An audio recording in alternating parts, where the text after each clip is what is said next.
So without further ado, what we'll do is the main focus of today will be review your outcome of your independent review, if you've had, and a couple of you I know have, monthly compliance officer reporting, which links back to your compliance obligations, and your staff awareness training. I'm seeing that people are sort of thinking, oh, I've done a bit of training once, we don't have to keep doing it. It's an annual review, and we've just about to release the supervisor manager training. And again, I heads off to Brett, who's had a bit of a review of that, which we'll release next week. And then basically the shift report that we put into place a few months ago, and just had a lot of refinement and some good feedback from a couple of clubs. And I'll take my hat off to Michael up at Singleton Diggers. They dove into that with Kristen. He's offside, and a couple of others, and had some good feedback also from Greg out at the Mix Club. So those tools are there for you to use if you wish. You don't have to, but what we're trying to do is help that reporting regime to make life a little bit more simple, as I said, to make your job as easy as we possibly can. Again, you don't have to always use it, but it's there when you need to. So we'll kick off. So you should be able to see my screen here. Everyone can see? All good? Tick? Cool. Okay. So fairly simple. What we did, we implemented this a number of weeks ago now, was the guidance page. So for what I'm going to guide you off today is this page, so you can go back to it as a review. So if you go to guidance and AML CTF compliance responsibilities, the whole goal here is that everything I'm about to talk to you through today, you go to that page, you click on that page, and it's going to take you to the tools you need to do to follow things through. Okay. And what I'm finding is I'll often hear people go, there's a lot in the system, and that's correct. There is a lot in the system. And as I said, I don't make any apologies for that, because it's, whether you like it or not, it's not Mick Huggett's theory on compliance. It's what comes out of AUSTRAC audits, out of reviews, and the like. So, I'd love to say that I'm a guru by myself, but it's not where I get it from the research. I get it from reading various things. And you guys all know I had 16 years in the cops beforehand. It's that knowledge of what we need to do to comply. And if we don't have evidence, it makes it very difficult to be able to prove that we've done everything reasonably practical, whether it be from a work health and safety or from an AML CTF compliance point of view.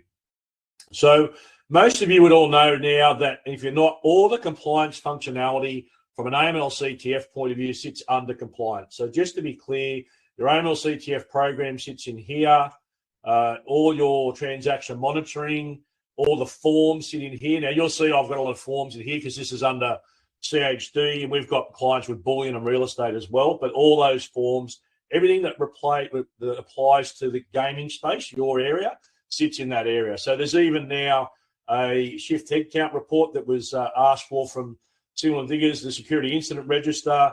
The shift report sits there. There's now a new gaming checklist that's in the system.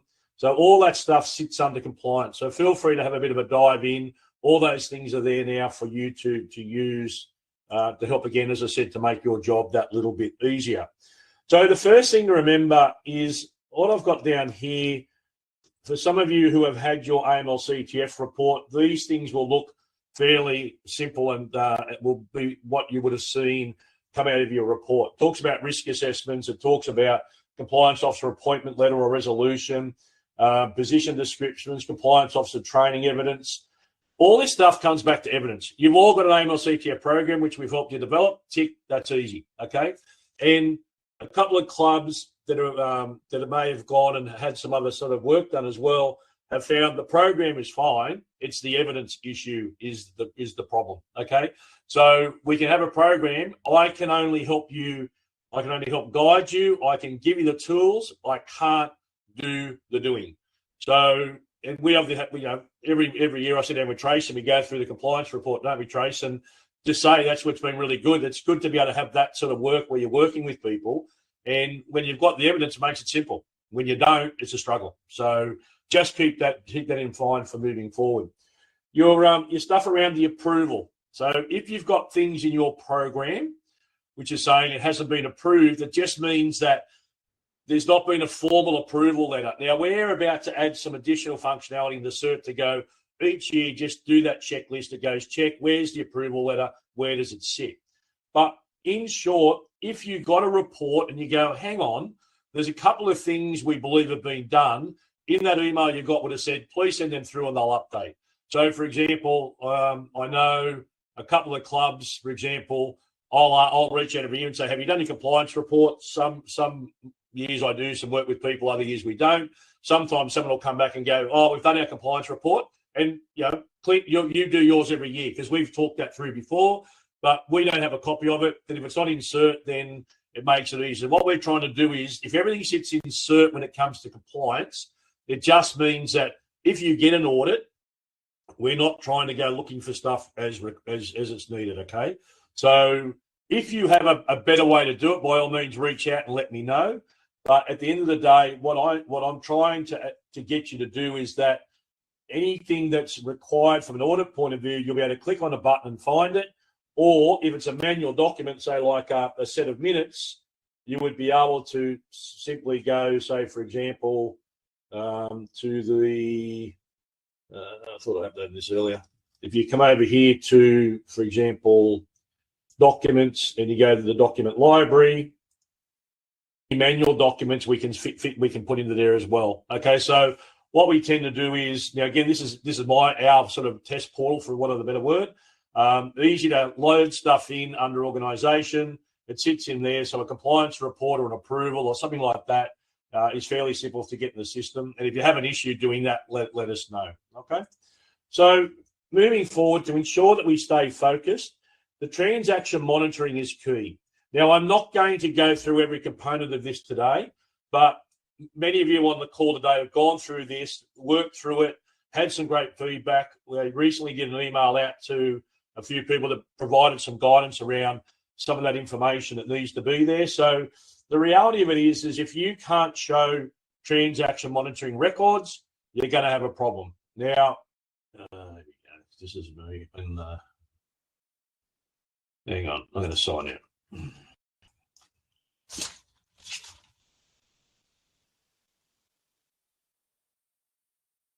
I've made some changes to my profile, and it's causing me some grief. All right, so transaction monitoring.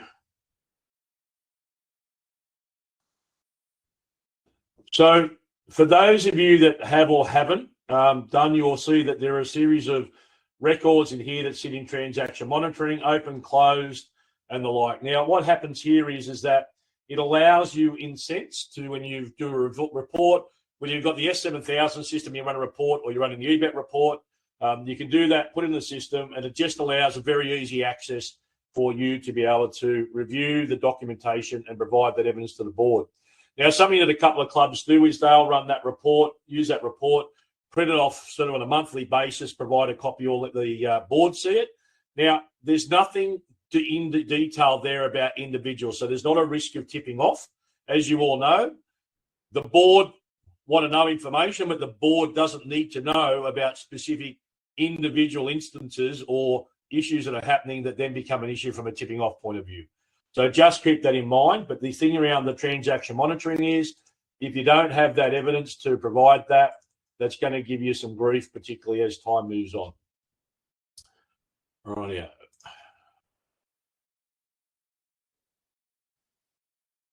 So the compliance officer report. This is going to be updated a little bit as well. So what we've done is added some additional functionality into the system. A lot of you are already doing this. It's just a simple report that you can fill in the details. And what it means is you can provide that report to the board, which means that then shows distinct evidence of compliance from an AML CTF reporting point of view, and that you are showing the board that you have that information in place. Okay, so it's a very simple report. It's a numbers game, so to speak. But what it's doing is it's reviewing what you currently do. It's showing that this report goes to the board. What's the actions? Where are we at? And you've met that compliance requirement. Okay, fairly simple.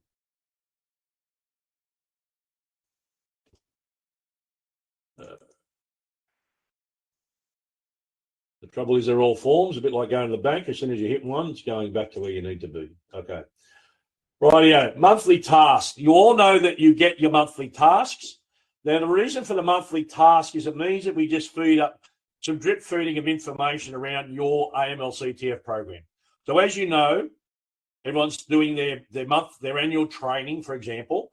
Now, the trouble with that is they do it once, then there's nothing else. So the whole idea of the monthly tasks it's just drip feeding some additional information to your staff around the AML CTF program. So what it means then is all they have to simply do is go to the end, they confirm that they've read it, and that's going to provide you information on the fact they've actually done that particular task. Now, if you're in the system for work health and safety, same thing applies as WH&S tasks in the system.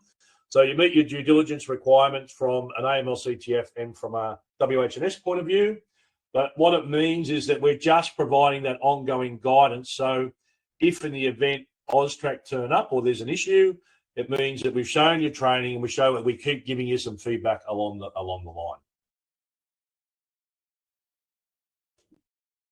Now, it's very simple in terms of your task to see what people are doing. And as I said, this is a test portal for us. So when you look here and go, geez, they're not very compliant in CHD, which we're probably not as good as we should be either sometime, but over in our other portal.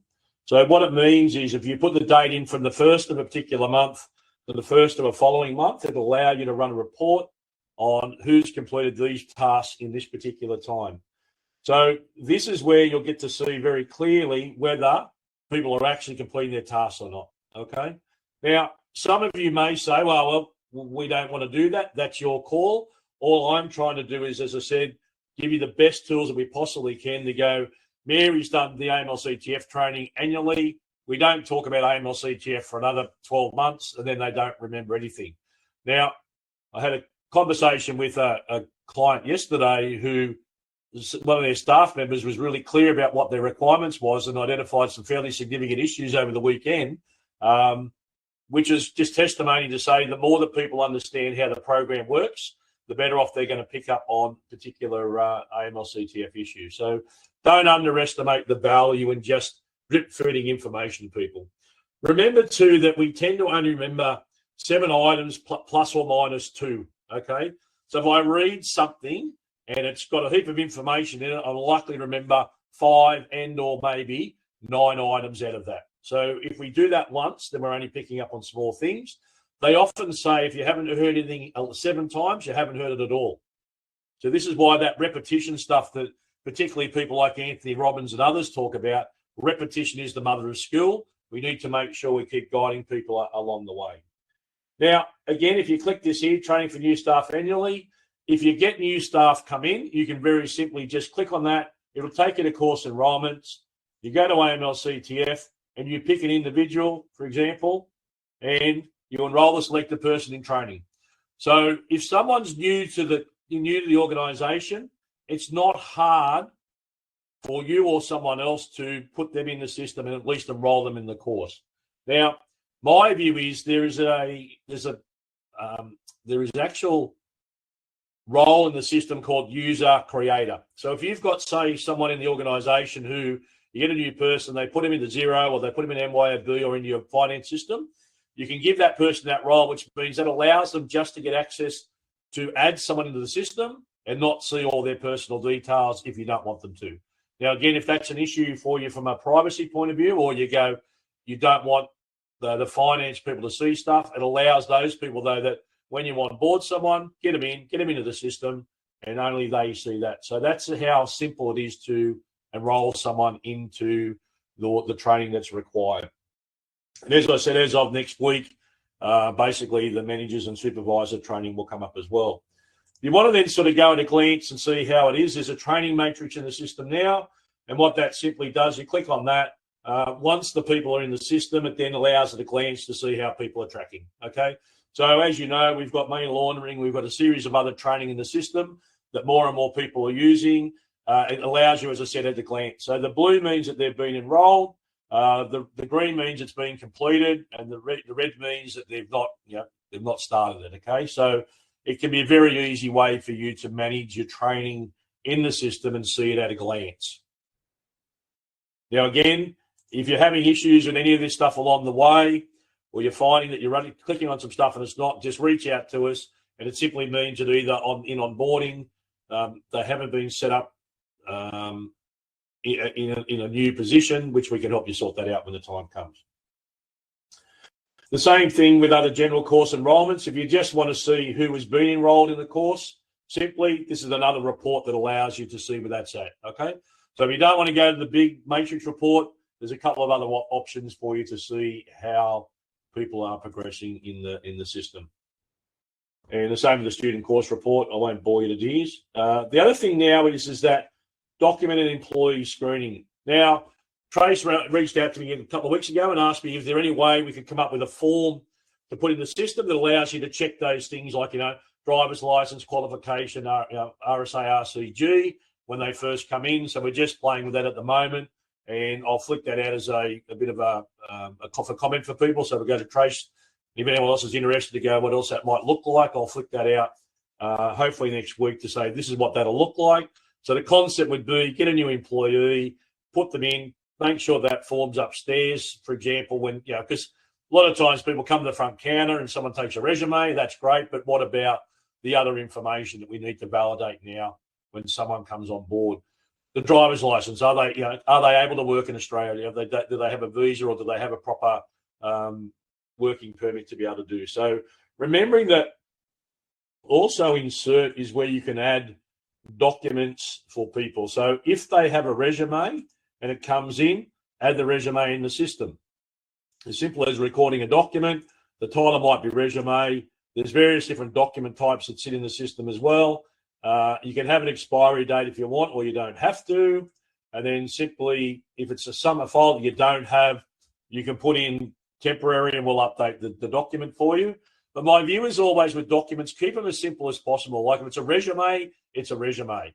We don't need to go, it's Clint's resume, it's Tracy's resume, it's Terry's resume, it's a resume. And then under the details, the title would be Tracy's resume, but the document type will be resume, because what it then means is when we need to do a review at some point, we can come over here to user documents, and then we can actually run a review on a document type.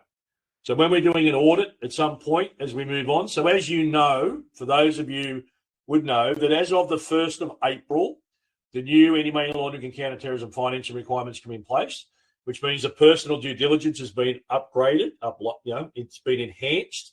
So making sure that we're doing things like checking driver's license or verifying details. We're doing checks on them.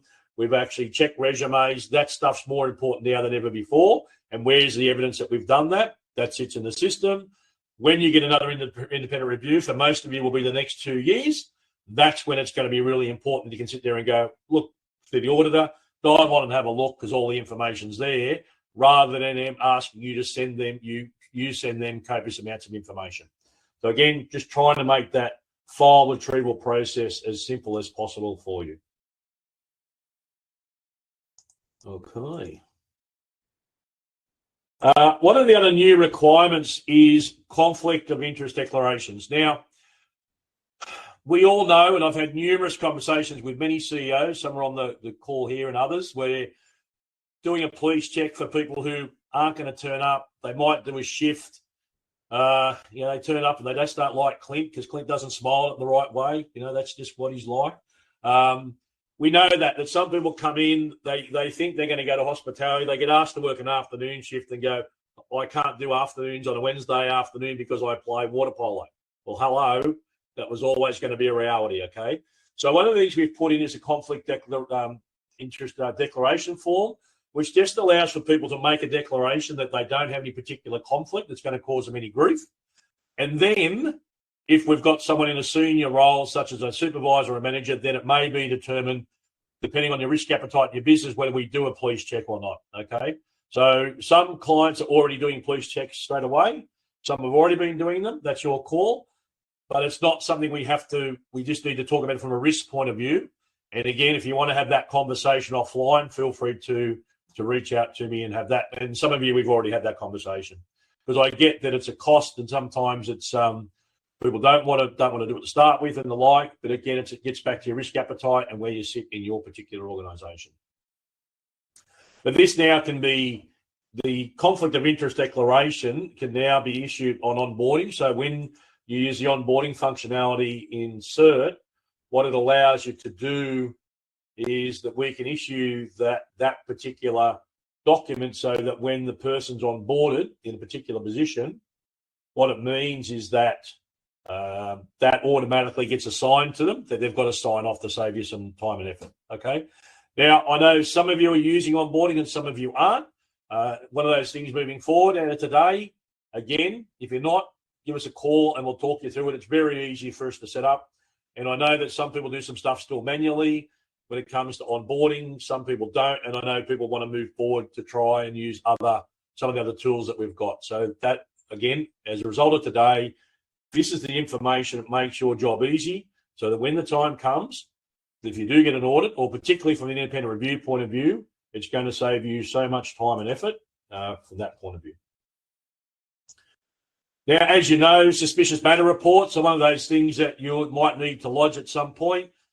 It's one of those things that when you have those bizarre things that occur within the organisation, and I can honestly say I had a conversation with someone yesterday in regards to some significant activity over the weekend, or a weekend that, if I say, I'll use broad figures and say 60K put into the organisation, all the CRT was used for all the response, or to recover the information, to recover the cost, or recover their money, of which they pulled out about 20K.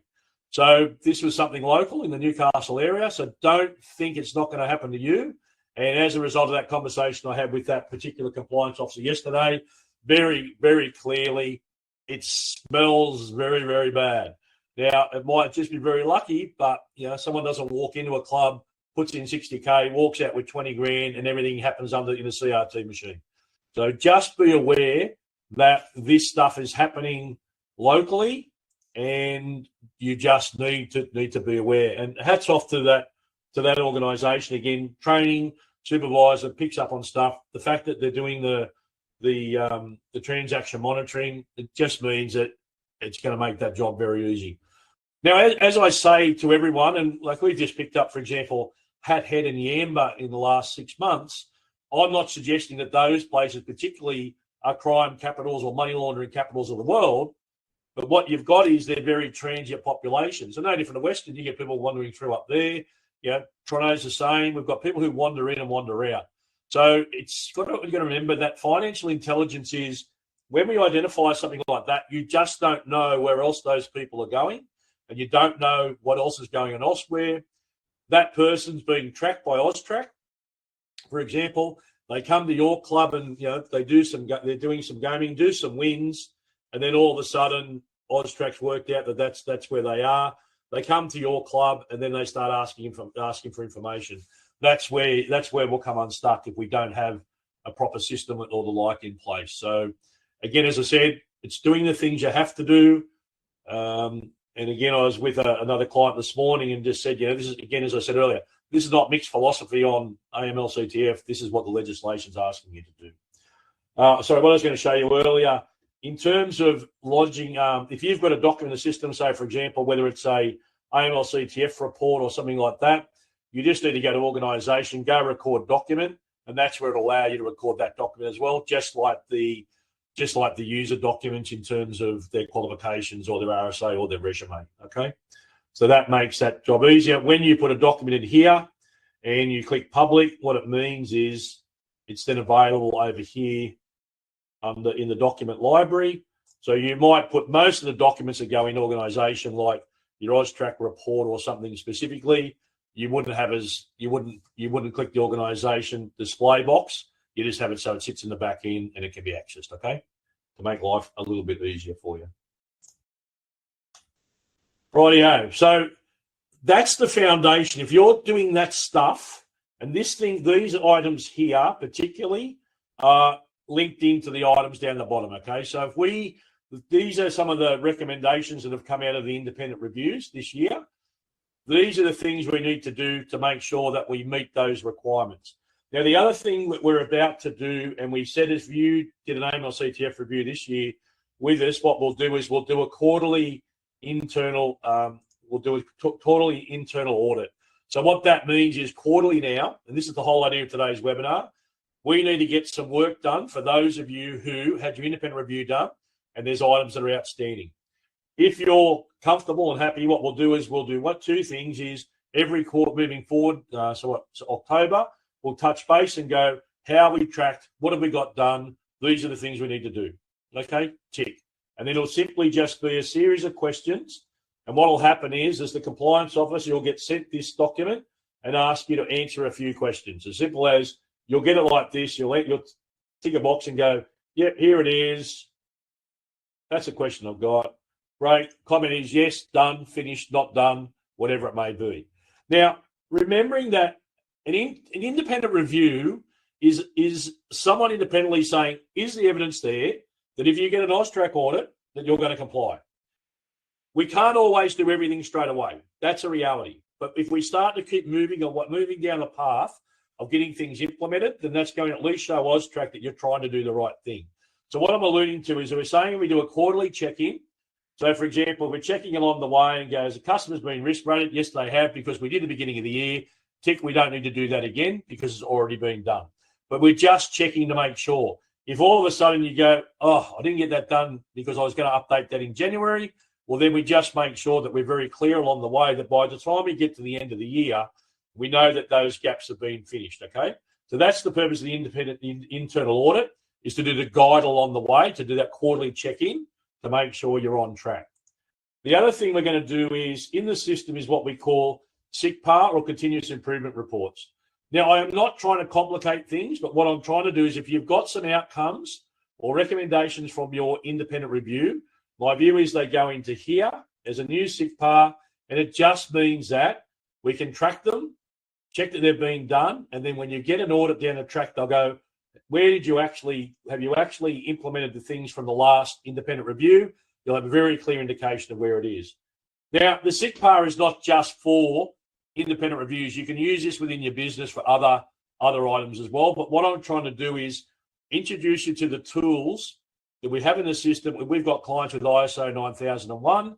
You're not one of those, but it's having the governance framework in place to show an auditor or AUSTRAC if and when we need to. So that's the purpose of the internal audit, and that's also the purpose of the CTF reports. So a lot of these other things like your venue audits, your venue risk assessments, your customer risk assessments, these things have been in the system now for a while, of which you've all seen. Sorry.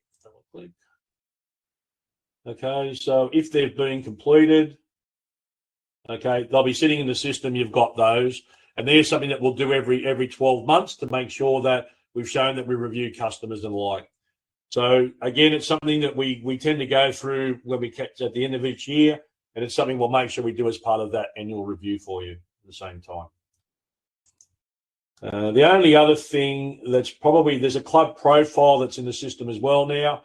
The purpose of the club profile means that we've actually reviewed the club every 12 months. Now, what it means here is that it asks you some questions, and many of you have filled this in, and it asks you questions about timing and whatever else, and numbers and different roles and functions. And the whole idea is that it gets completed. And the hard work is you do it the first year. And then at the end of each year, we do a renew. What it does, it captures all the data. And then, in essence, we just need to check to make sure it's current, and we reissue it again. So what that allows us to do at the end of every 12-month period, we've checked, anything's changed in the club. No, it hasn't. There's your evidence that you've done your review over the venue and the like. Okay. So as I said, we keep every time we do these particular functions, I'm always conscious that the last thing you want to have to do is go back and retype in the same information again, because I know I hate doing it. It's a pain in the behind. And I've sat with many of you at the same time. It's a pain in the behind. It'd be good if the AUSTRAC audit would do the same thing, wouldn't it? It'd be good if it just copied your last responses and go. But anyway, that's unlikely to happen. So that sort of gives you, if you do those things. Now, the only other thing that will be new is, for example, fit and proper person. Now, in the new update for the AML CTF legislation, personnel talks about your compliance officer. Are they a fit and proper person?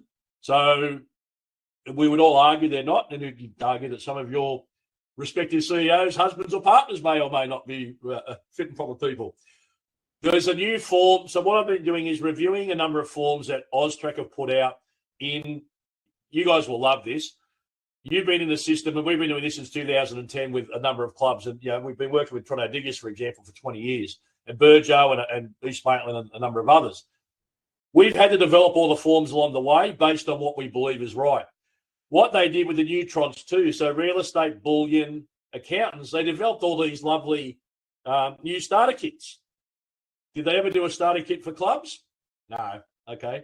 They used a couple of guides along the way. So what I'm trying to do is I'm reviewing some of the new forms that are being put out in those spaces and using those forms, putting them in the system rather than creating my own. So it's based on what AUSTRAC are looking for. So those forms will continue to come in. The next one will be the compliance officer, fit and proper person. Maybe no one will be around next year because no one will be fit and proper. I don't think that's the case. We've got some really good people. We've got some really good CEOs and really good secretary managers we work with, and I find it's a pleasure to do business with them, which is really nice. So that's sort of the overview. They're the things. What I really wanted to bring your attention to today is these are your compliance obligations. These are not the maybe should do things. These are the things that you need to do. And when I have a conversation with you at the end of the year around your compliance officer report, this is unfortunately, pardon the French, the shit we've got to make sure that we have in place. And if you've got a challenge along the way to doing it, feel free to reach out and help me. Let me know. If you're local, happy to come and have a coffee and have a catch up. And if not, I was on with Cara the other day. We did Zoom teams with Cara. We've got demo club at Broken Hill. Doesn't matter where you are. We can either do it on Teams or do it face to face. So that sort of gives you a bit of a sense today. They're the things you need to do. You do these things, you get this stuff into place. It will fix and provide you the requirements to set the recommendations in those internal audits, and it will set you in good stead for 2026 and 27, 28. Because remember, your independent review was based on last year's information, not on the current stuff. So whilst you might think you're being hard done by in the last year, it's going to be harder in the next 2 years, but we'll make sure we've got that information in there for you. Okay? So I'm done. If anyone wants to come off mute and ask a question, feel free to do so. If not, feel free to reach out afterwards to me. I don't have an issue. Mick, if I can just get a copy of the recording, that'd be unreal. Not a problem. Thanks, Burjo. And I don't know if you heard earlier, again, I want to thank you and Tracy for... I did, yeah. Thanks, mate. I really do appreciate it. So no worries. If I do what I can say publicly, I certainly will. Cool. Yep, not a problem. Anybody else? Questions? Nope. Cool bananas. The other thing I'm thinking about is maybe once a month is just run an actual Zoom workshop where people can dive on and ask questions. So I'm conscious with webinars, it's a little bit difficult. So I'll put that out, see what the interest is. And that just may mean that if you want to come together, we can. I'm also conscious sometimes that people don't like asking compliance questions with other people who are on a forum. So if that doesn't work, feel free just to reach out and we'll book in a team or a Zoom. Okay. Thanks, guys. Good to see you. Thanks, Mick. Cheers. Bye. Yeah.